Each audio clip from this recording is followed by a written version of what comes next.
Good day, viewer. My name is Joshua Ishaya, welcoming you to yet another interesting episode of the program Back to Farm. Back to Farm is a program that tells you all you need to know about agriculture so that we can be able to become a country who can feed itself and of course produce what it eats. And here on Back to Farm, we make sure we bring to you topical issues that revolves around agriculture and of course on your first agricultural TV station, the Agricultural Research Council of Nigerian Television. Recently, the African Stakeholders Conference held in Abuja at the International Conference Center, where a lot of agricultural experts came together to ponder upon the best solution so that Nigeria can be able to sustain itself in terms of feeding ourselves as a nation, seeing the fast-growing population of over 230 million people as estimated by the World Bank.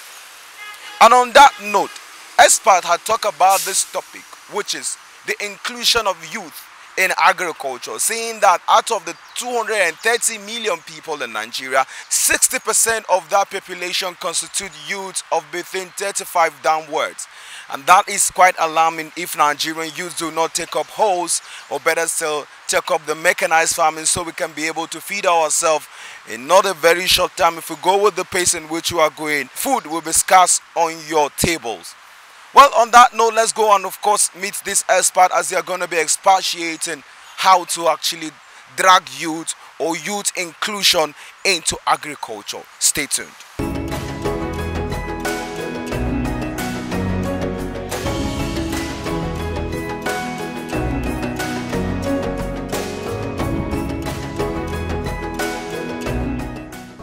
Quebec Agritech is a project we have presented for the past couple of years. You know, following government is very expensive. Sending ideas to government is very expensive.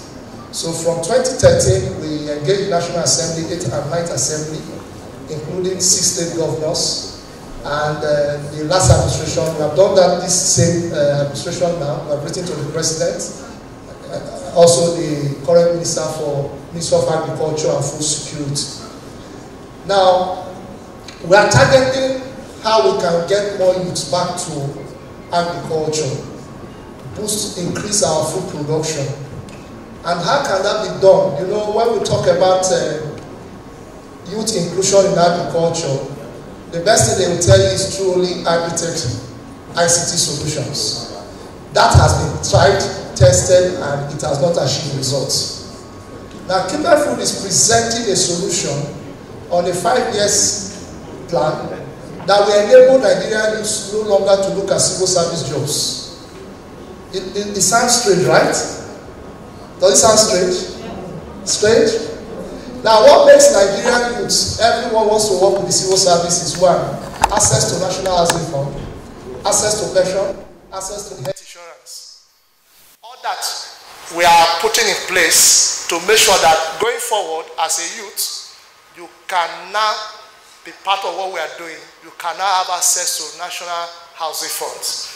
The past DMD of Federal Mortgage Bank, we intimated him on that at the presidential villa last year, and that is being worked on. So every Nigerian youth that is a farmer can now be able to access National Housing Fund.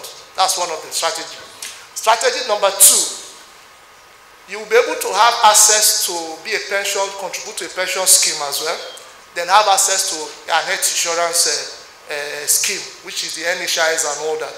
That Gora Healthcare and health insurance company has put all that is needed for us. Now, finally, on that incentive that we are looking at that can make Nigerian youths to come back to farming is this. From our program, a household is made up of 6, father, mother, and 4 children. Each of this family, which we know on the fair value before now, most farm institutions, we pay 2,000 naira per day, depending on the farm work. So what we tend to do is that each family is translate to 1 hectare. So each of that family, we will allocate 1 hectare, decide the particular crop, because we are focusing on food crops, fruits and vegetables, and livestock. So one family, farmers household in the rural community will be allocated 1 hectare to cultivate a particular product. Let's say, for example, 1 hectare of okra, And if you translate it from 2,000 naira times 6, that gives you about 12,000 naira in a day. Times a month, it gives one person 48,000. So in all, we are looking at 200 and something thousand. By the time you deduct relevant charges from insurance scheme, pension and tax, it will be the first time you see that Nigerians who are farmers will not pay a huge tax under our management structure to the federal government. So I'm using the opportunity to also share. Our mission is simple. Our mission is to see that we convert uncultivated arable farmlands in our rural communities into farm estate and design them very well. So take the next slide, please, because of the time. Now, we all know that our country is facing a lot of problems now, which is the subject matter today, food security, food insecurity, but now we are not tackling food security. And the theme of this conference today is Safe Food for Today Health. And NAFDAC is already talking about food poisoning for a couple of months because we no longer consume safe foods. Most times when we say some things, it looks as if we are trying to pride ourselves as too big. But I tell people these days, what you eat, these were the words of NAFDAC DG, what you eat is capable of what? Making your body to live well. What you also eat is capable of taking your life. I have been able to take care of a cancer patient before. It gives me a lot of opportunity to know that most things we consume, the quantity and the level we consume, those are not things we are supposed to consume. For example, your palm oil. Most mothers these days, when they want to prepare beans, for example, if you don't have too much palm oil in that beans, they see it as not okay. It's just little quantity that you need. Whether ogbono soup or whatever, little quantity. So we should be careful. So I am very happy about this summit team, and I pray that everyone begin to look in that dimension. That whatever you eat now, be conscious of what you eat and ensure that you don't go through kidney problems and all that. Next slide, please. What we are not looking at is to see how we can address the food insecurity issue. And to do this, everybody needs to work together as a team, and we are determined to make sure that this works effectively. Now, what is the solution? The solution is make we go farm. Tell your neighbor, make we go farm. I might be sounding like a pastor here, right? Tell your neighbor again, make we go farm. Tell him again, make we go farm. Now, what make we go farm is a weekly program, like I said, is to go back to, we want to see that Nigerian youths go back to farming. Landowners, like I mentioned earlier, give us your land. Let's not wait for government anymore. Let's do this.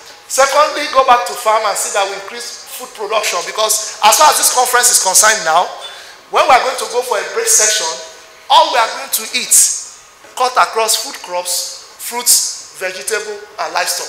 So why would this be ourselves? I've always said life. I said the best infrastructure that refinery we need now is stomach infrastructure and food refinery. That's it. We have never invested in that sector. We have not been able to even feed a growing population. At my last count 2 years ago, we are 236 million. Ministry of Health cannot tell us the numbers of children they gave birth to last night, even at us now. So we are lacking data in that aspect. So we need to increase our food production. Then what I'm trying to do is to revamp existing integrated farms and set up new ones. A lot of politicians, a lot of our fathers invested so much, acquire lands, did a lot of integrated farms. They are all shut down. I can give you more than 100 across this country. Shut down. Why? The children does not have interest in agriculture. Point one. Point two, stolen funds, no knowledge. Stolen funds were used to build up these farms. So what we are doing in Quebec through the Go Farm program now is to see how we can get those integrated farms, no longer thinking of building infrastructure anymore. Let's scale up. Let's revive them and scale up through strategic partnership. Next slide, please. Now, civil servants. With due respect, what we are trying to do now is to connect civil servants, paramilitary, cooperative, and welfare associations. Now, two business civil servants cooperatives they buy land for real estate. Cooperative is a business that is supposed to be developed. Study the central bank cooperative. Study the military, army cooperative, navy cooperative, well managed and structured, and they grow. It's strictly business. What they do in those cooperatives, in civil servant and welfare association is just buy land in a wrong environment. The government does not have even plan for infrastructure in the next 20 years. Nobody thinks about the executive to say, okay, let's convert them to farming and scale up. So we're getting civil servants together. Then secondly, foodstuff traders. Because all that we're talking about here today, the prices is increasing in the foodstuff market. There's no foodstuff market, you will not find me. Go on social media. Because that is where the business ends. When we farm, we process, where we get them at the foodstuff market. So we're bringing them together to ensure that things work together and we increase food production. I'll wrap it up here now. Next slide, please. This is what we are looking at. To create an agri-tech city, integrating agriculture, integrating real estate, getting things done, so that all our communities that are abandoned can now be developed. I've been to communities that we have senators. I've been to communities that have chairmen, all deserted. I take a case study of Ebonyi State. There's a community called Lusura. We have 30 communities. All they do there is farming. If you see their cucumber alone, it's money. So instead of us leaving our community disastered, let's develop them into farm estates and make sure we grow. So to grab it up, what we are looking at here, we have created solutions. We have written to government agencies. We have written to the president. We have written to the Minister of Agriculture and Food Security. We have written to NAFDA. We have written to Bank of Agriculture. We have written all that. But while we are waiting for them to do what they are supposed to do, collectively we can do something. Because I give you a concluding statement. Whether the government partner with us, it is your responsibility to provide shelter, food, education, whether expensive or cheap. What we have done, we have created a platform to ensure that this can fly. Let's see what we can do and take our generation for poverty. Thank you.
government, professors, doctors and all that, they seem to have good policy, but then also the implementation is a major issue.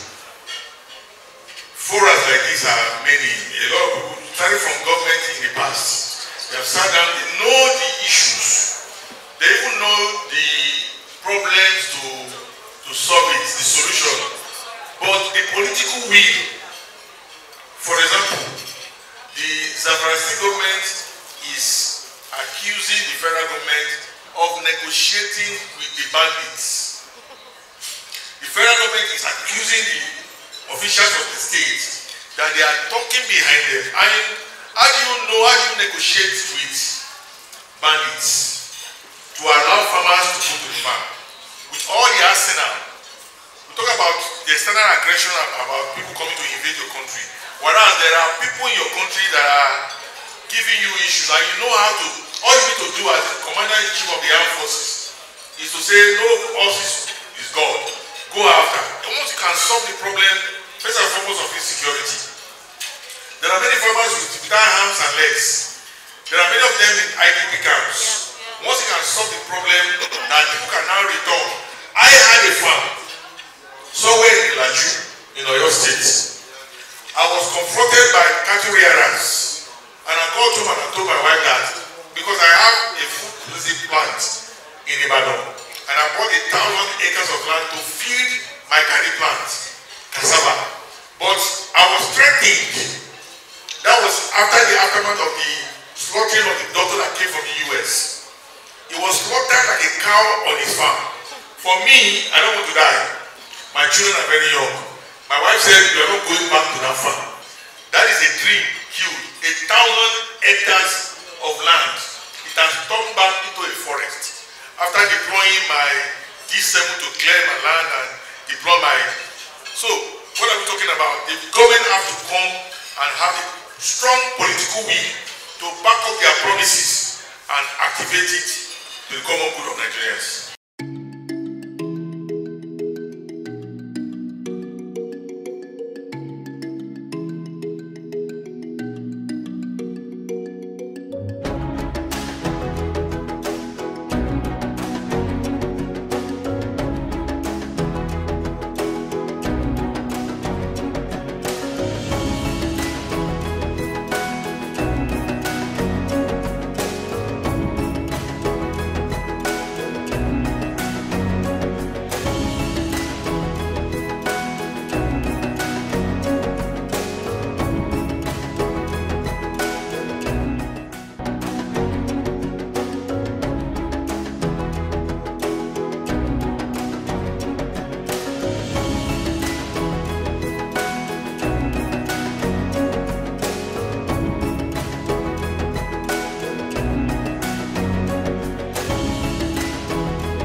On that note, we come to the end of your darling program Back to Farm, where we talk about youth inclusion in agriculture. And of course, some have it that since Nigerian youth are enthusiasts when it comes to music, why not find a way to bring agriculture and entertainment together? Who knows? Maybe most of these youth who are looking up to white collar jobs will probably take up the whole and of course go back to farm, because it's the new gold mine. Until some other time, I remain your darling host Joshua Ishaya, thanking you for being a part of the program. Bye for now.